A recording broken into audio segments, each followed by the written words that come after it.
So from the last video, I shared with y'all that Deanna had made it, and there was a problem with her and the NI that she was hangry.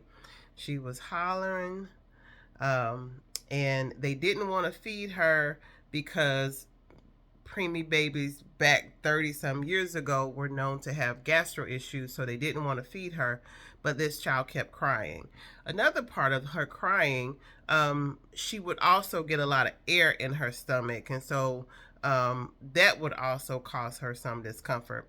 So they began to feed her, and it seems like 5 cc's kind of hit the spot for a while, and she slowly began to take even more and more breast milk. So remember, I was at home. My mom wouldn't let me come out, and basically they would just kind of call me daily from the NI to give me a report of how Deanna was doing. So while at home, I finally recovered. My incision finally healed after about, I think it took about 6 or 8 weeks for it to heal from it getting packed. Eventually, as the tunneling in the incision had kind of healed up, I was able to do it myself, and wasn't so grossed out. But I got it done, and I healed up perfectly from that, and I returned to work. The same hospital that Deanna was in, I also worked there. So I was able to go up and see her throughout the day. And at the end of the day, I did eventually try to breastfeed her and was unsuccessful. She was like, she spit that breast out. She was like, put that stuff in the bottle, ma'am. I ain't doing it. Put that in the bottle. So we got her to breastfeed, and she was doing so well, still continuing to breathe on her own.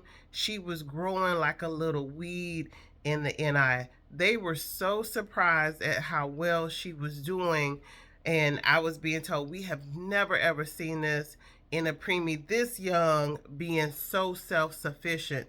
I mean, this child was a champion up in the NI. I mean, she was doing all kinds of things. And when you're in the NI, you begin to meet other parents that are there with their babies and hearing their stories. And there were so many stories that I had heard while in the NI. One that sticks out particularly was a little baby that was born even more severely premature than Deanna. And I remember that baby's fingers getting torn off when the nurse went to take the tape off of the poor baby's hand, but from the IV. And just talking with those parents and just, you know, going through, it's bad enough when you don't know if your child is going to make it from medical issues, but then to have a nurse pull the tape and pull the fingers off, just not thinking how fragile that baby is. So hats off to all parents who've ever had children in the NI. It was a trial and tribulation period for me. So as Deanna was in the NI, I brought her this. Cabbage Patch Kids were a big thing back in the day, and her last name was Johnson. So I had this little somebody had brought her Johnson's baby pack, and it says, I am a Johnson's baby. And so this doll stayed with Deanna at the NI, and it was of course way bigger than her, but it sat in the incubator with her, and all these years I've kept it. I've not washed it. She's still remained the same. And I keep this in my closet. Deanna couldn't hold on to it, so I held on to it, and that's my little girl right there. And so while she was in the NI, remember that GI issue, it became an issue. Deanna ended up with the gastro infection. They didn't quite know how to treat it at that time, and then because of this infection, she needed a blood transfusion. She needed a blood transfusion. Well, because I was still healing from my ordeal, I could not give her any blood. And she had the kind of whatever blood type she had, she could give it, but she couldn't take a certain type of blood except from her parents. So, as I said, I couldn't. So I remember calling um, uh, I remember calling the guy who I got pregnant from, and I began to tell him, I said, hey, I really need your help. The baby has an infection, the baby has an issue, and she needs a blood transfusion. And unfortunately, I can't do it. And it was life or death, man. I was crying to see your little 4-pound baby balled up in a ball, hollering and screaming, not being able to get any relief. It it really hurt not being able to help her, and the doctors not being able to figure out what to do. Yeah. So I called. So when I was talking to him, and he said, "Sure, I'll come. When do I need to come?" Gave him all the information. It was going to be like the next day. So he said he was coming. He didn't show up.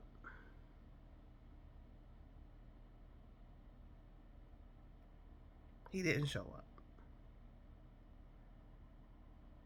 I remember calling him, and I'm like, dude, you said you were coming, leaving messages on his voicemail.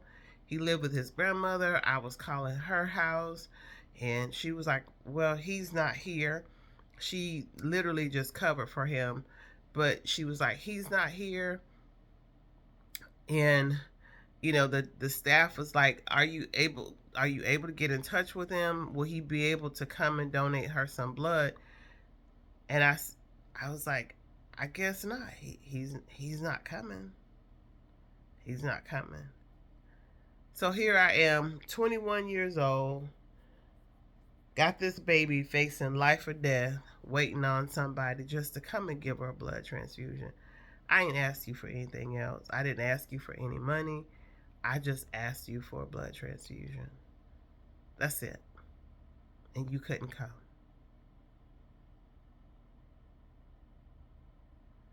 As I tell this story, I'm kind of getting choked up because, as I said, so many times in life, we continue to look back.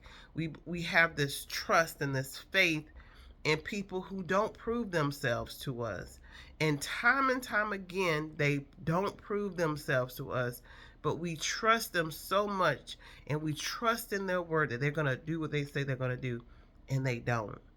And so as I'm choking up, that's what I'm remembering about that situation. He had never proven himself to be true to his word. Why was I foolish enough to think that he was going to come this time? He didn't come. So eventually, they were able to go to the blood bank, and they were able to do this blood transfusion. And Deanna, once again, came out like a champion. That girl, woo! She overcame that. And just to see how much she championed over that situation, as well as so much more that I'm not going to take the time out to share in this video.